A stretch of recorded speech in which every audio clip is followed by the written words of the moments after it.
Magandang umaga sa ating lahat. Naging ganap na typhoon si Bagyong Nika. Ang lakas ng hangin malapit sa gitna nito ay umaabot na sa 120 km per hour at ang pagbugso ng hangin ay umaabot sa 150 km per hour. Medyo malapit na ang bagyo, yung sentro nito sa kalupaan. Ang layo ng sentro o gitna ng bagyo ay nasa 100 kilometers east-southeast ng Kasiguran, Aurora. Inaasahan pa rin natin na ito'y kikilos sa direksyong west-northwestward, ordinary pakanluran o papalapit sa kalupaan sa bilis na 20 km per hour. Narito ang track at intensity forecast ng bagyo. Inaasahan po natin na ngayong umaga ay maaaring mag-landfall o tumama yung gitna o sentro ng bagyo sa kalupaan at maaaring mag-landfall ito sa Isabela o sa Northern Aurora. Inaasahan natin na hihina ang bagyo habang binabaybay ang kalupaan dahil sa interaction o friction dulot ng lupa. Inaasahan pa rin natin na magpapatuloy ang paghina ng bagyo kahit na ang bagyo ay nasa West Philippine Sea hanggang paglabas ng ating Philippine Area of Responsibility. Kapag hindi nagbago ang kanyang direksyon at galaw ng bagyo o bilis ng bagyo, maaari pong bukas ng umaga ay inaasahan natin nasa labas na ng ating Philippine Area of Responsibility. Ngayon, nakataas na ang Tropical Cyclone Wind Signal number 4.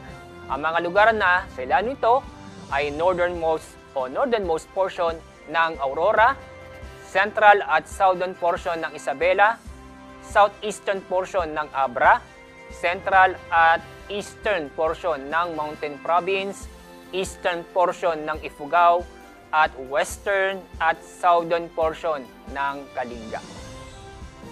Signal number 3 naman sa northern portion ng Aurora, northeastern portion ng Nueva Vizcaya, northern portion ng Quirino, lalabing bahagi ng Isabela, southwestern portion ng Cagayan, lalabing bahagi ng Abra, southern portion ng Apayao, at lalabing bahagi ng Kalinga.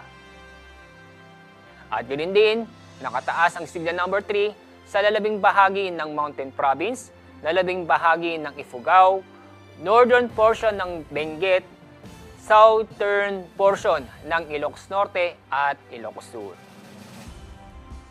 Nakataas ang signal number 2 sa central portion ng Aurora, lalabing bahagi ng Nueva Vizcaya, lalabing bahagi ng Quirino, northwestern at eastern portion ng Cagayan, lalabing bahagi ng Apayao, lalabing bahagi ng Benguet, lalabing bahagi ng Ilocos Norte, buong La Union, northeastern portion ng Pangasinan, at northern portion ng Nueva Ecija.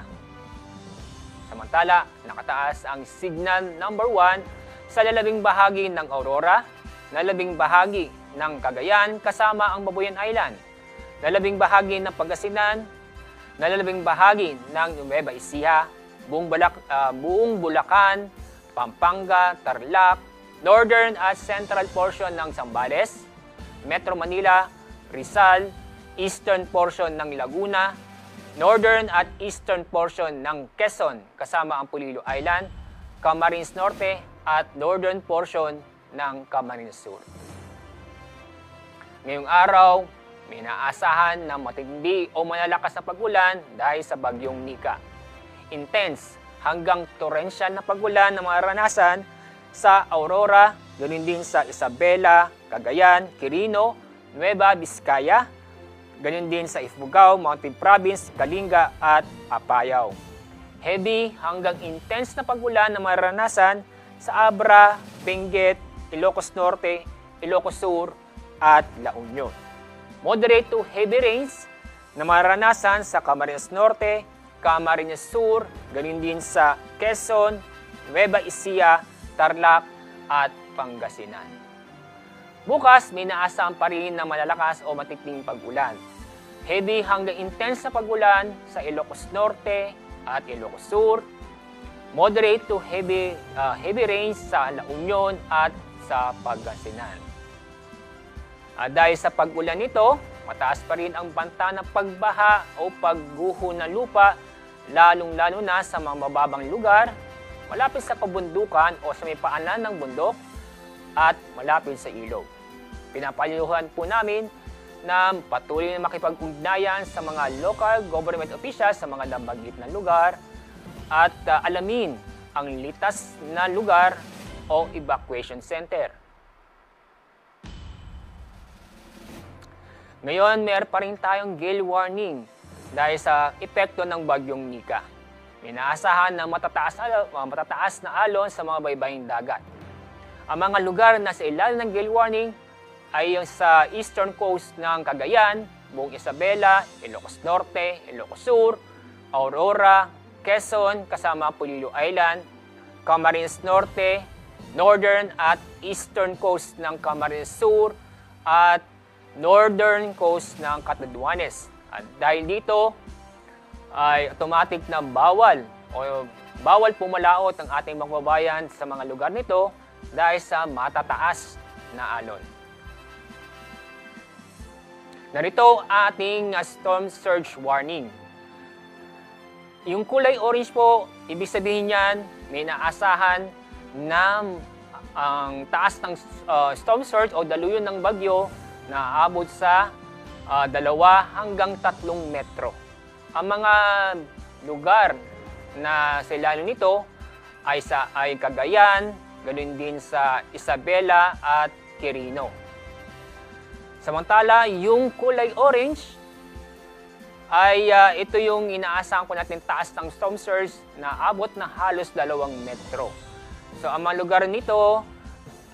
lugar ay sa Ilocos Region, ganoon din sa Zambales, Camarines Norte at Camarines Sur, at ganoon din sa Catanduanes.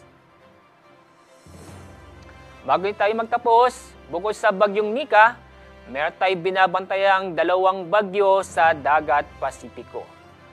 Una, yung low pressure area naging ganap na tropical depression. Ang layo nito sa ating kalupaan ay nasa 1,685 kilometers silangan ng Visayas. Ang lakas ng hangin malapit sa gitna nito ay nasa 45 kilometers per hour at ang pagbugso ay nasa 55 kilometers per hour. Ang kanyang paggalaw ay inaasang sa direksyong west-northwest o January pakanluran sa bilis na 35 kilometers per hour. Itong tropical depression ay may posibilidad na pumasok sa ating Philippine Area of Responsibility ngayong linggo. Samantala, yung pangalawang bagyo na napakalayo sa ating bansa, tropical storm na may international name, Manny.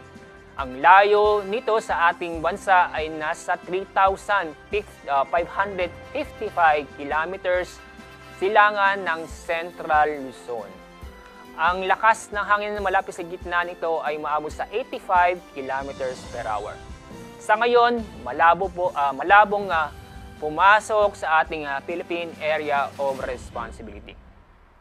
Ang susunod pong pangalan ng bagyo after ni Nika ay Ophel. Yan po ang ating update sa ating binabantayang bagyo. Magandang umaga, mag-ingat po tayo.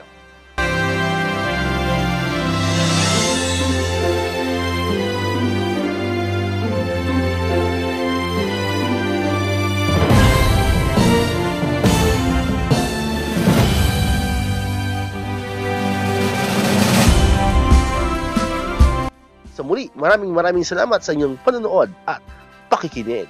Once again, El Maestro. See you on my next vlog. Bye-bye!